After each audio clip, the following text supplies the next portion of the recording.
Après avoir demandé à Zach de garder ses distances avec elle, Camille tombe à nouveau sur lui dans la rue. Le jeune homme est venu la voir pour lui expliquer pourquoi il a compté sur elle pour lui fournir un faux alibi. Il lui raconte qu'il a déjà un casier judiciaire et qu'il ne voulait pas que la police s'acharne sur lui alors qu'il est innocent. Il exprime ses regrets de l'avoir impliqué dans cette histoire. Mais Camille pense que sa position. Elle se rend compte qu'elle ne le connaît pas tant que ça et préfère mettre de la distance. Avant qu'elle s'en aille, Zach lui demande de ne rien dire à sa mère ni à la police. Pendant ce temps, Rachel obtient un parloir pour rendre visite à Charles. Celui-ci est content de la voir, avouant être toujours amoureux d'elle. Il remarque qu'elle ne va pas bien. Rachel lui raconte avoir été violée, probablement par Zach, le saisonnier du domaine viticole. Charles se rappelle de lui. Il se sent frustré de ne pas pouvoir aider Rachel, mais lui assure son soutien. Ils se prennent la main. De son côté, Camille se rend au commissariat afin d'avouer à Nordine et Michael qu'elle a menti pour couvrir Zach la veille. Au même moment, Rachel est sur le chemin du retour lorsque Zach l'interpelle en scooter. Il s'arrête, puis insiste pour lui parler et lui reprocher de l'accuser à tort. Rachel se défend en brandissant sa bombe lacrymogène. Zach la laisse tranquille.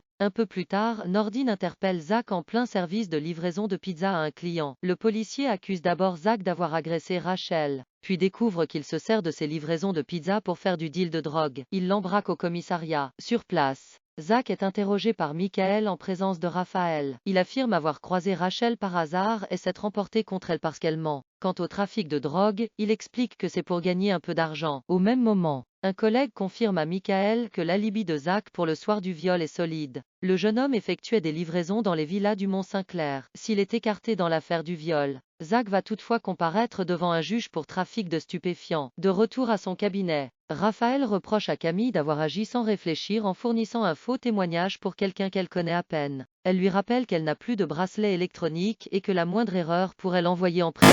Camille reconnaît ses torts, soulignant toutefois qu'elle avait raison de penser que Zach n'est pas un violeur. Malgré tout, elle promet à sa mère de garder des distances avec lui. Le soir, Nordine dîne avec Manon au spoon. Il avoue être inquiet que Rachel ne parvienne pas à se reconstruire. Au même moment, celle-ci l'appelle pour qu'il vienne à son secours. En pleine rue, la jeune femme a l'impression d'être suivie et tremble de peur. Nordine ne perd pas une seconde pour aller la chercher. Chez les Roussel, Rayhan reste un moment à table seul avec Damien. Toujours en colère contre Karim, Rayhan ne décroche pas lorsqu'il l'appelle. Il demande d'ailleurs à Damien de lui dire d'arrêter de l'appeler. Pendant ce temps, Romy se confie à Raphaël. Rayhan et Karim refusant de lui parler, la jeune femme pense qu'elle n'a rien d'autre à faire que de rentrer à Toulouse. Raphaël l'encourage toutefois à tenter de renouer le dialogue avec son fils avant de partir. Alors qu'il se balade sur le port, Jacques remarque que Rayhan regarde le message de Malik en boucle. Le jeune homme avoue que cela lui fait du bien et lui permet de retrouver le lien qu'il avait avec lui. Contrairement à Karim qu'il ne considérera jamais comme son père, Rayhan se sent proche de Malik et lui pardonne d'avoir été dur avec lui. De retour chez lui, Jacques révise avec Rayhan lorsque Romy vient frapper à la porte. Jacques explique que son fils ne veut pas lui parler. Romy l'informe qu'elle va partir à Toulouse et qu'elle aimerait lui dire au revoir. Elle ajoute qu'elle l'aime et qu'elle regrette ce qui s'est passé. Après avoir refermé la porte, Jacques se tourne vers son petit ami, visiblement ému. Au spoon, Lilou boit un verre avec Violette. Elle n'est pas allée au lycée pendant 2 semaines et appréhende d'y retourner à la rentrée. Pour lui changer les idées, Violette lui propose d'aller ramasser des déchets sur la plage pour son association. Au même moment, Octave se joint à elle. Il essaye de savoir pourquoi Lilou a menti sur qui elle était.